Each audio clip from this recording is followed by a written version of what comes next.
What the hell is going on? Normally, the news cycle slows down during the weekend, but the lunatics this weekend are out in full force. The stupidity started yesterday at the French Open when some dumbass broad glued her hand to the net and then tied her neck around the net in a noose.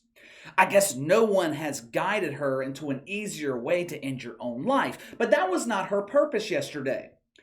This dumbass was there to protest because that is exactly what we need in 2022. Another unemployed waste of oxygen protesting myths and fantasies.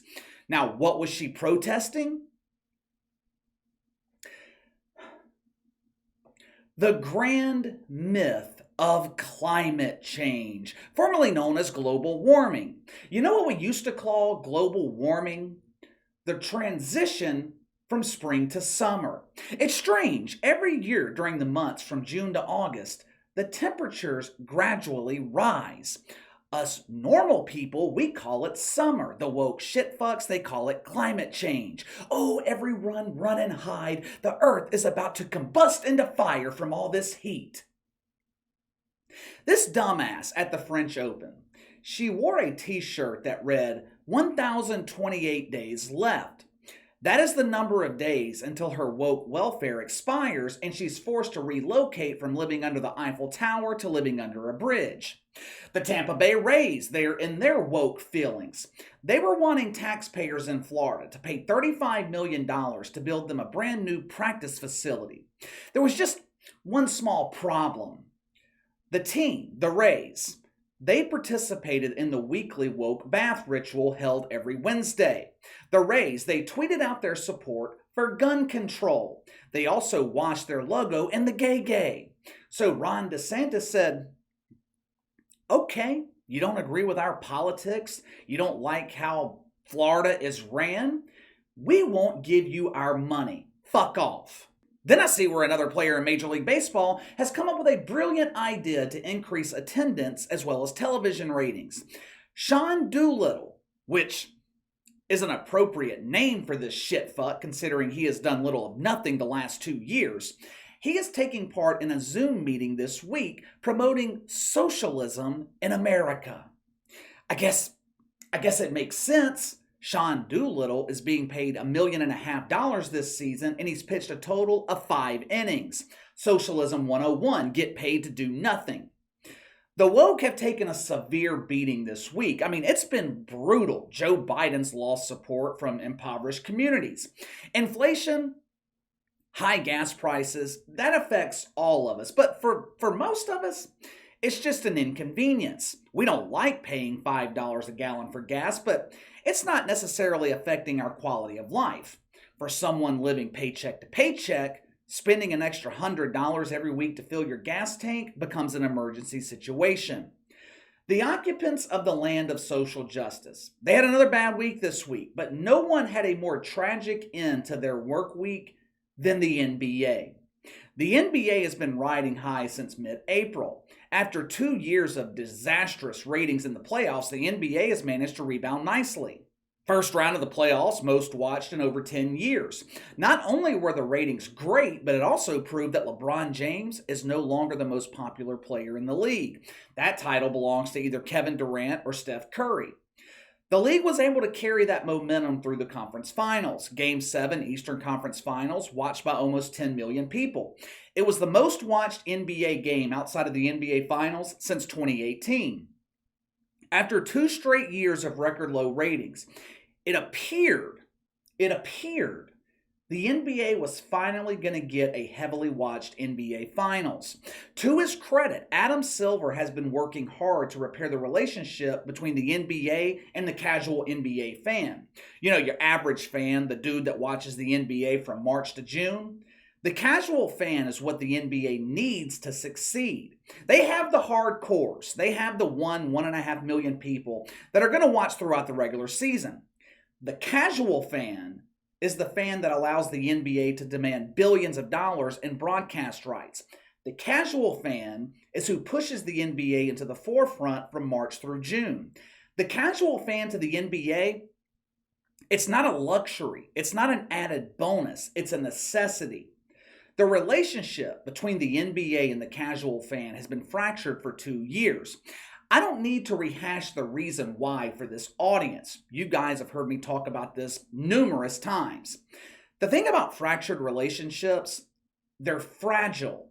All relationships are built on a foundation. If you have a solid foundation, the relationship, it can withstand some fractures. No relationship is perfect. Cracks in the foundation are inevitable. Even when the fractures are repaired, the damage, it might not be visible to the naked eye, but the damage is still there. The damage is never forgotten. How many times have you been in an argument with your wife or girlfriend and she brings up something that happened months ago? What she mentions probably doesn't have shit to do with the argument that you're having, but she brings it up because it wasn't forgotten. Even though you painted over the fracture so it wasn't visible, the damage was still in the foundation. Going into the playoffs, the NBA was repairing the fractures in its relationship with the casual fan. The woke politics, for the most part, was no longer in your face. LeBron James has remained silent on political issues. The league wasn't promoting the fight to end mythical racism anymore. They stayed out of the gay fight in Florida when the non-binary wanted to teach your kids how to properly use a plunger. But just like real-life relationships that are fractured and under repair, all it takes is one slight, one mistake, one perceived wrong, and you find yourself right back in that dark place. I told you guys earlier this week it was going to be interesting to see the ratings for Game 1 of the NBA Finals.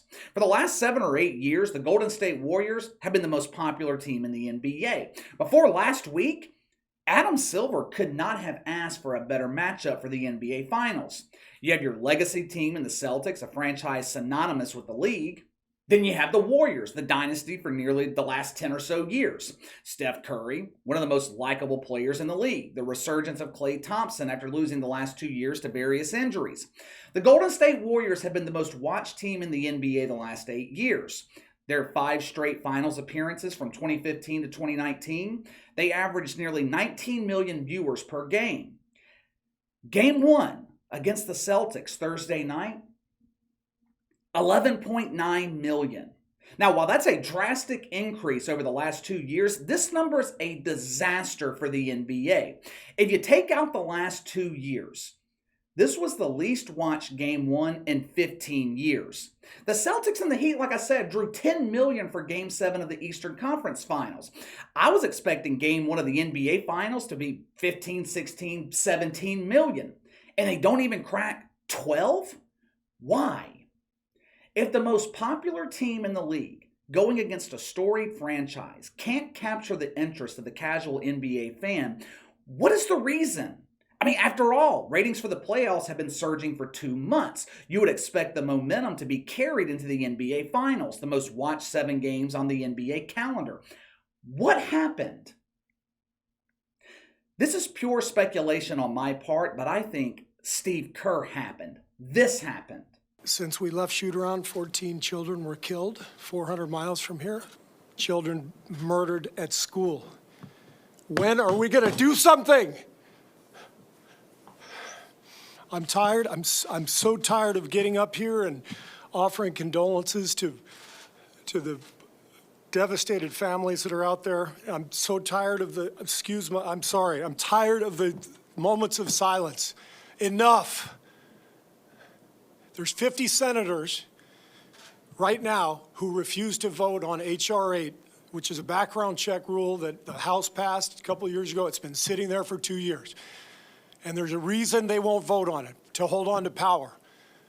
So I ask you, Mitch McConnell, I ask all of you senators who refuse to do anything about the violence and school shootings and supermarket shootings, I ask you, are you going to put your own desire for power ahead of the lives of our children and our elderly and our churchgoers?